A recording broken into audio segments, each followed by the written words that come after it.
Le changement n'aura donc pas lieu en Pologne, en tout cas pas tout de suite. L'électorat polonais est sans doute plus divisé que jamais. Le président conservateur et nationaliste Andrzej Duda est réélu de justesse. Il devance le maire libéral pro-européen de Varsovie, Rafał Trzaskowski. Un scrutin marqué par une très forte participation.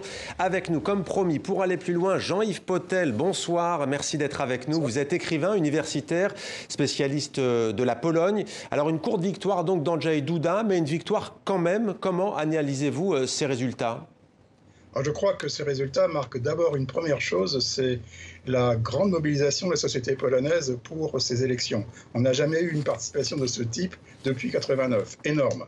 Ensuite, vous avez, si vous regardez de près les deux électorats, on peut dire que la Pologne est vraiment divisée, mais elle n'est pas divisée, contrairement à ce que tout le monde dit, sur des critères géographiques, mais essentiellement sur des critères sociaux.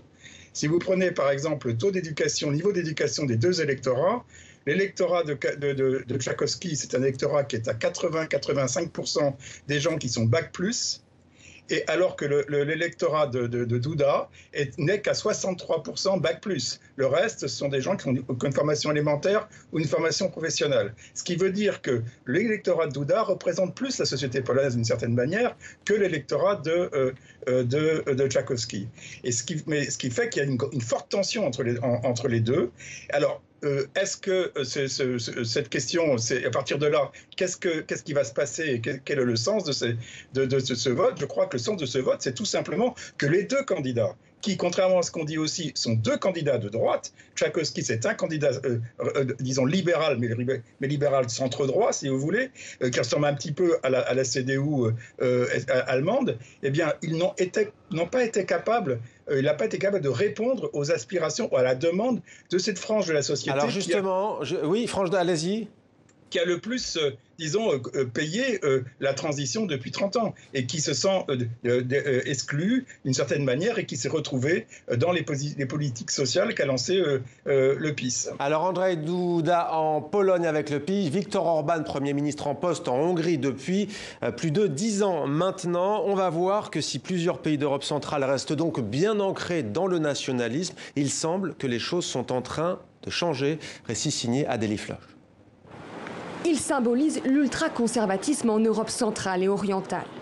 À gauche, Viktor Orban, Premier ministre hongrois. À ses côtés, le président polonais Andrzej Duda. Ces deux dirigeants se sont réunis début juillet avec leurs homologues tchèques et slovaques. Ils forment le fameux groupe de Visegrad, des États européens aux politiques migratoires restrictives et fervents défenseurs de leur souveraineté. Une assise qui paraît solide, mais hier, Andrzej Duda a été réélu de justesse face à son opposant libéral Rafał Trzaskowski, avec moins de 500 000 voix d'écart. Et on va avoir une droite conservatrice qui va être fragilisée. C'est quand même un score extrêmement important. Il faut se souvenir quand même que Rafał Trzaskowski n'est rentré en campagne que 4 semaines avant le premier tour. Alors faut-il y voir un signe? Cette droite ultra-conservatrice est-elle menacée en Europe de l'Est? En apparence, non.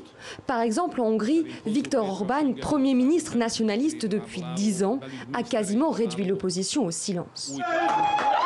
Pourtant, en octobre dernier, coup de théâtre, le candidat de centre-gauche remporte la capitale Budapest aux élections municipales, une brèche et un symbole pour l'opposition. Ces élections municipales en 2019 ont été un sérieux échec pour Orban. Il dirigeait 20 des 23 villes les plus importantes de Hongrie. Après ces élections, il n'en avait plus que 13. Donc il s'était quand même bien passé quelque chose, là encore, comme en Pologne. L'Europe centrale voit donc émerger un électorat europhile plus jeune et plus urbain. En Pologne comme en Hongrie, la fracture entre les villes progressistes et les campagnes conservatrices ne cesse de se creuser, à l'image d'une partie du reste de l'Europe. Jean-Yves Potel, diriez-vous que les courants populistes sont menacés en Europe centrale ?